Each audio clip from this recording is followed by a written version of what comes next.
Hello everyone, welcome back to ICSE Easy Lines, and so we are going to resume our chapter The Age of Mauryas. So today we have to start from the welfare measures that Ashoka took. So in one of the edicts, Ashoka told or Ashoka has written that all the men are my children. कि जितने भी people हैं मेरे empire के they are my children. क्यों उन्हें children बताया गया? क्योंकि जो अपने चिल्ड्रन की केयर करते हैं वो वैसे ही केयर अपने एम्पायर के सभी लोगों की वो करते हैं. सो उन्होंने मेन को चिल्ड्रन रेफर किया है यहाँ पर. And they should obtain welfare. तो वो क्या करते हैं? They desire means wish.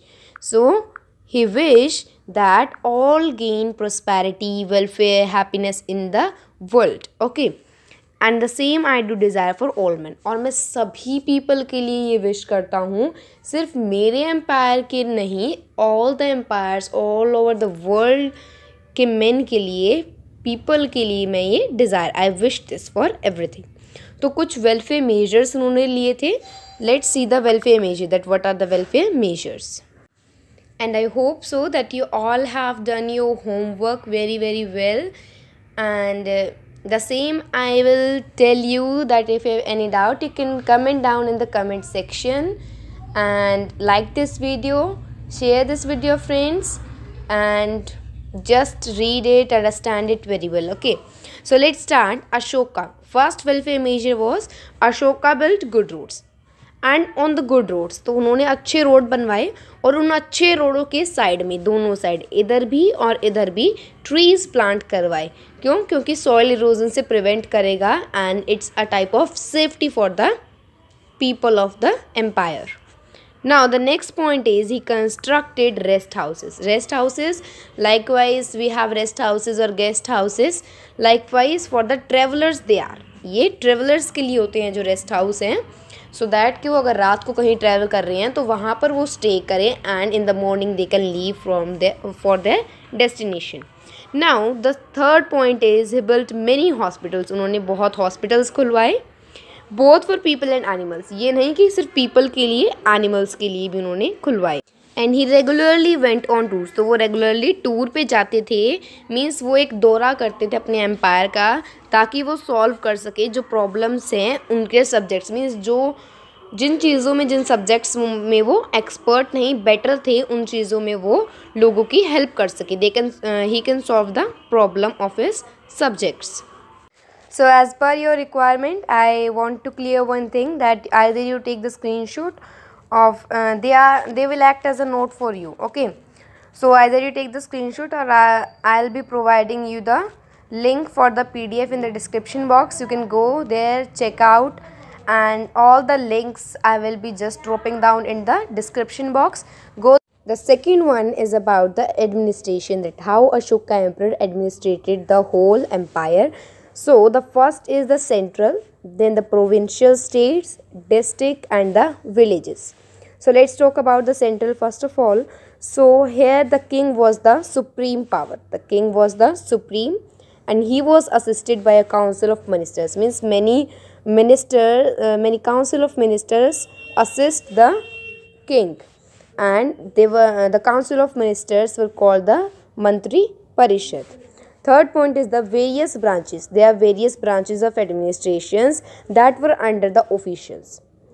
जितने भी branches एडमिनिस्ट्रेशन की जितने भी branches थी जो officials के नीचे थी उन्हें बोलते थे अमात्यास. Okay. Now the provincial states. So each provincial state was headed by a prince. तो वहाँ का क्या होता था? एक prince हुआ करता था. And he was the representative of the king. He was the representative of king assisted by many officials. तो बहुत सारे officials प्रिंस को असिस्ट करते थे और जो प्रिंस था वो एक रिप्रेजेंटेटिव था किंग का ही. Now the next is the district. So परिदर्शिता was the head of the district. परिदर्शिता was the head of the district. मतलब कि जो डिस्ट्रिक्ट का हेड होता था उसे परिदर्शिता बोलते थे. Likewise nowadays we call it MP, MLA, likewise.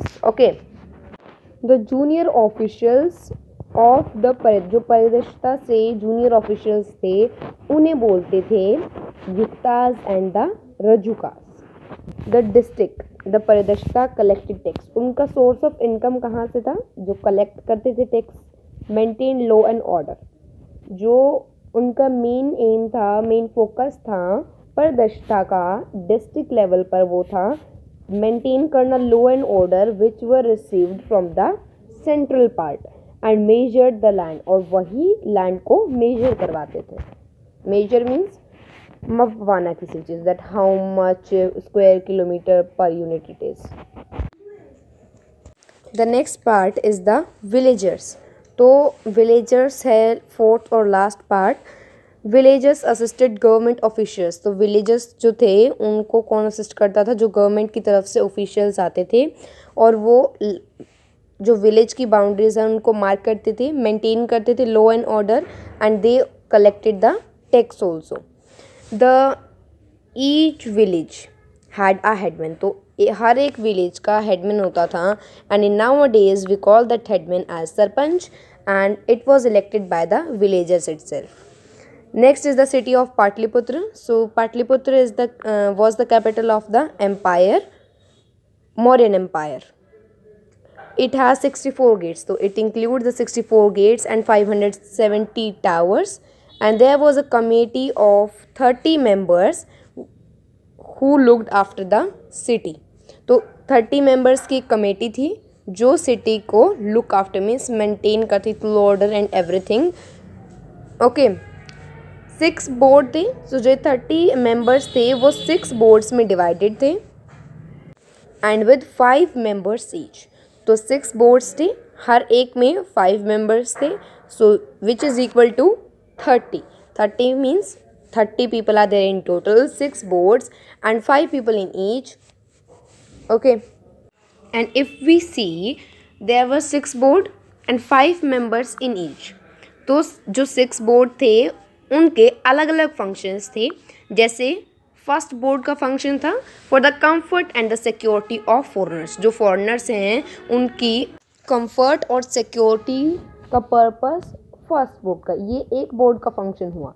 Next board जो था उसका फंक्शन अलग था, registration of birth and death. तो दूसरा डिपार्टमेंट क्या करेगा, दूसरा बोर्ड क्या करेगा, बर्थ और डेथ का रजिस्ट्रेशन करेगा। जो थर्ड था उसमें इंक्लूडेड है इंडस्ट्री, मीन्स जो थर्ड बोर्ड था that will look after the industries. Fourth board look after करेगा ट्रेड और commerce. Fifth will be for inspection of manufactured goods, कि जो मैन्युफैक्चर्ड गुड्स हैं उनकी इंस्पेक्शन करता, that all things are going well. जो six और लास्ट है वो करेगा कलेक्शन ऑफ टैक्स। तो सभी का अलग अलग पर्पस था। All the 6 boards have 6 different functions with 5 members in each of the board. Next is the army. So the first point of army is army included the infantry. ये क्या है, means उनके आर्मी के अंदर क्या क्या चीज़ें इंक्लूडेड थी? Infantry, cavalry, elephants, carriers and navy भी उनमें इंक्लूडेड थी।